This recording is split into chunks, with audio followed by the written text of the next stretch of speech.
भगवान साकार भी हैं और निराकार भी हैं।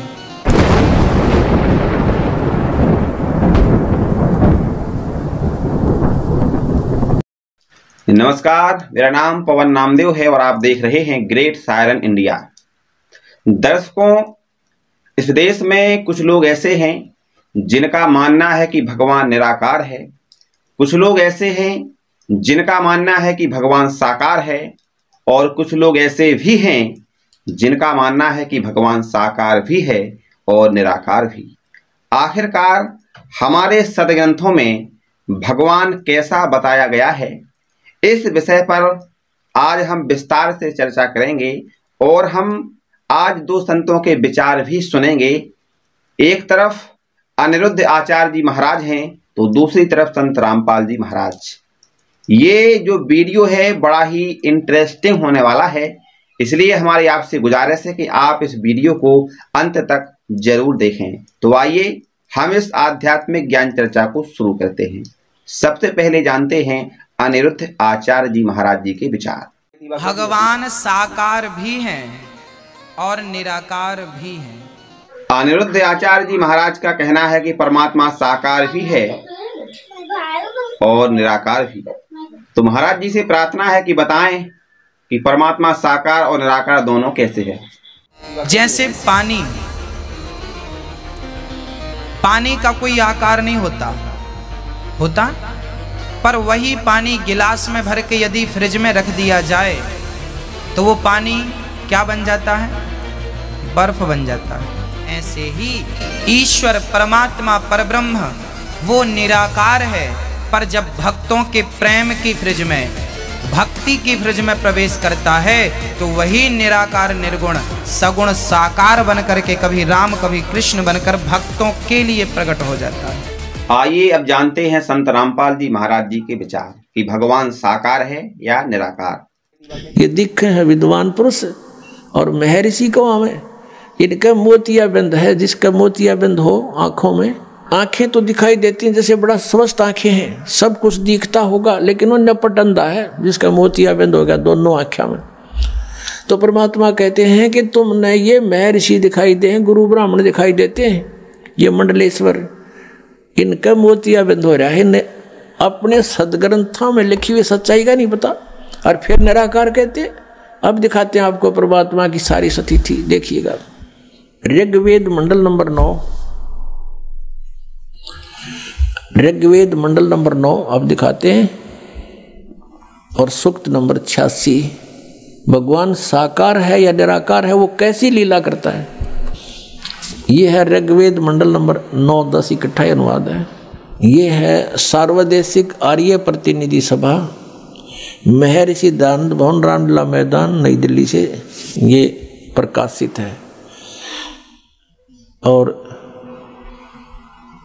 ये मुद्रक है Prince offset printer 1510 Pataudi house Daryaganj नई दिल्ली से ये छपा है, छपा खाना इसका ये। अब देखना है ये है ऋग्वेद मंडल नंबर 9 और सूक्त 86 का मंत्र नंबर 26। इसमें लिखा कि यज्ञ करने वाले यजमानों के लिए परमात्मा, यज्ञ करने वाले माने धार्मिक अनुष्ठान यानी साधना करने वाले यजमान माने भक्तों के लिए परमात्मा सब रास्तों को सुगम करता हुआ उनके विघ्नों को मर्दन करता है और उनको पवित्र करता हुआ और अपने रूप को सरल करता हुआ वह कांति में परमात्मा, यह लिखना था कबीर देव, कवि कोई भी सर्वज्ञ नहीं हो सकता जिसको सारा ज्ञान हो। कवि कविता बना सकता है, ये कबीर देव लिखना था यहाँ पर। वो कबीर देव विद्युत के समान यानी आकाशीय बिजली की तरह सेकंड में नीचे आ जावे, क्रीड़ा करता हुआ, ऐसे लीला करता हुआ वर्णीय पुरुष को यानी अच्छी आत्मा को प्राप्त होता है। अच्छी आत्मा को आके मिलता है, उधर से आदरणीय धर्मदास जी को मिले, आदरणीय नानक साहिब जी को मिले, आदरणीय मुल्कदास साहिब जी को मिले, आदरणीय दादू साहिब जी को मिले, आदरणीय गरीबदास साहिब जी गांव छुरानी जिला दद्दर हरियाणा वाले को मिले, आदरणीय गीसा दास साहिब जी गांव खेखड़ा यूपी मेरठ वाले को मिले। तो अच्छे पुरुष को आकर प्राप्त होता है। वो कहाँ रहता हो भगवान? 27वें श्लोक में, ऋग्वेद मंडल नंबर 9 और सूक्त नंबर 86 का 26 पढ़कर 27 में पागे। इसमें इन्होंने ये जो निराकार मानते थे भगवान को और वेद बता रहे हैं, वह परमात्मा प्रकाश पुंज को, परमात्मा को, जो परमात्मा ध्युलोक के तीसरे पृष्ठ पर विराजमान है वहाँ रहता है। तीसरे एक स्थान पर रहता है ध्युलोक के, यानी उस तेजो में लोक सतलोक के एक स्थान पर, तीसरे स्थान पर विराजमान है, स्थान पर विराजमान है, वहाँ रहता है। निराकार क्यों करो भगवान जब वहाँ बैठा है? आगे दिखाते हैं। ये है ऋग्वेद मंडल नंबर 9 सूक्त 82 का, ऋग्वेद मंडल नंबर 9 और सूक्त 82। और यहाँ देखें, ये है 82वां, 81वां समाप्त हुआ, ये 82वां शुरू हो जाता है। इसका प्रथम मंत्र इसमें लिखा है कि जो सर्वोत्पादक प्रभु, सबकी उत्पत्ति करने वाला परमेश्वर प्रकाश रूप है। इसका अर्थ है वो तेजो में रूप साकार है, सद्गुणों की वृष्टि करने वाला, पापों का हरण करने वाला, पाप नाश करने वाला, पाप क्षमा करने वाला है। वह राजेव, राजा के समान, राजेव इसका अर्थ है राजा के समान आगे लिखा है। ये देखना, ये 269 पृष्ठ पर पढ़ रहे हैं। कोई भ्रमत कर देगा कि दूसरा पृष्ठ दिखा दिया होगा, ये 270 दिखाऊंगा। ये देखो 270 यहाँ लिखा है, 82 का पल्ला पढ़ रहे हैं, 82 का 9 के 82 का। राजा के समान दर्शनीय है, वो देखने जोगा है, विजिबल है, वो साकार है, राजा की तरह तो मनुष्य जैसा ही हुआ। और वह पृथ्वी आदि लोक लोकांतरों के चारों ओर शब्दमान हो रहा है। वह वर्णीय पुरुष को, वर्णीय माने अच्छी आत्मा को, श्रेष्ठ पुरुष को, जो दृढ़ भक्त है, जो दृढ़ भक्त है उसको पवित्र करता हुआ प्राप्त होता है। जैसे आदरणीय धर्मदास साहिब जी को, जो दृढ़ भक्त थे उसके बाद डगमग नहीं हुए, आदरणीय मुल्कदास साहिब जी को, आदरणीय दादू दास साहिब जी को, आदरणीय गरीबदास साहिब जी गांव छुड़ानी जिला दद्दर हरियाणा वाले को, और आदरणीय गीसा दास साहिब जी को गांव खेखड़ा मेरठ यूपी वाले को। ये दृढ़ भक्त आज तक डगमग नहीं हुए, दुनिया को हिला के रख दिया इन्होंने। इनको भगवान में ले आकर के को पवित्र करता हुआ प्राप्त होता है वर्णीय पुरुष अच्छी आत्मा को। जिस प्रकार विद्युत माने आकाशीय बिजली स्नेह वाले स्थानों को आधार बनाकर प्राप्त होता है। देखो कितना स्पष्ट किया इन्होंने। ऋग्वेद मंडल नंबर 9 और सूक्त नंबर 81 में कति कंसेप्ट क्लियर कर दिया कि वो परमात्मा राजा की तरह देखने जोगा है। राजा का अर्थ है कि वो शक्तिशाली होता है, मनुष्य सदृश ही है, राजा के समान है और साकार है, देखने जोगा है।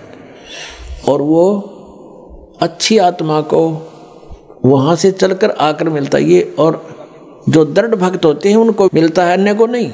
जैसे आकाश की बिजली, आकाशीय बिजली गिरती है, वो किसी वस्तु पर गिरती है जहाँ उसका विशेष अट्रैक्शन बनता है। अब 9वें मंडल सूक्त 82 का मंत्र 1 पढ़ लिया, अब 2 दिखाते हैं, देखिएगा। ऋग्वेद मंडल नंबर 9 सूक्त 82 का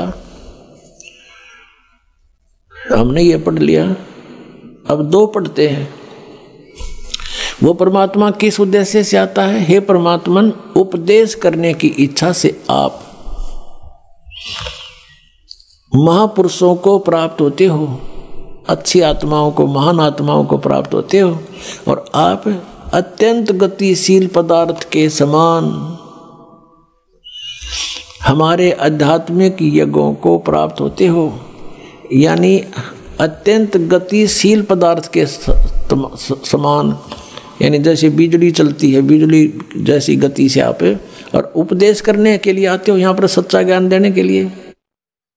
आप कबीर देव हैं, आप कबीर देव, यह लिखना था, सर्वज्ञ लिख दिया, आप यहाँ लिखना था आप कबीर देव हैं। हम उसको कबीर साहब कहते हैं, आप कबीर साहब हैं, शुद्ध स्वरूप है। अब जैसे ये अभी आपको दिखा था, जहाँ यजु लिखा हो तो यजुर्वेद लिखना पड़ेगा वहाँ पर, वो इन्होंने किया भी है। महर्षि दानंद ने यजुर्वेद के 36वें अध्याय के प्रथम मंत्र में यजु का अर्थ यजुर्वेद किया है, तो यहाँ लिखना था वो कबीर देव है, वो शुद्ध स्वरूप है। हमारे पापों को हे दूर करके, हे सोम, हे अमर परमात्मा हमको सुख दे। पुण्यात्मा, वेद पढ़े पर भेद न जाने, ये बात से पुराण 18। वेद पढ़े पर भेद न जाने, गुरु बिन काहू न पाया ज्ञाना, जो थो था बूछड़े मूड किसाना। गुरु बिन वेद पढ़े जो प्राणी, समझे न सार रहे अज्ञानी। ये अज्ञानी रहे इन वेदों को पढ़ा करते, और महर्षि को आगे इन कक्का भी नहीं पता था। आपने अनिरुद्ध आचार्य जी महाराज जी के विचार भी सुने और जगत गुरु तत्वदर्शी संत रामपाल जी महाराज जी के भी विचार सुने। इन दोनों में से आपको किनके विचार श्रेष्ठ लगे, कमेंट बॉक्स में अपनी राय जरूर दें। अगर आप हमारे चैनल पर नए हैं तो चैनल को सब्सक्राइब करें, बेल आइकन को प्रेस करें ताकि आने वाले वीडियो का नोटिफिकेशन आप तक सबसे पहले पहुंच सके। इस वीडियो में बस इतना ही, मिलते हैं अगले वीडियो में, तब तक के लिए नमस्कार।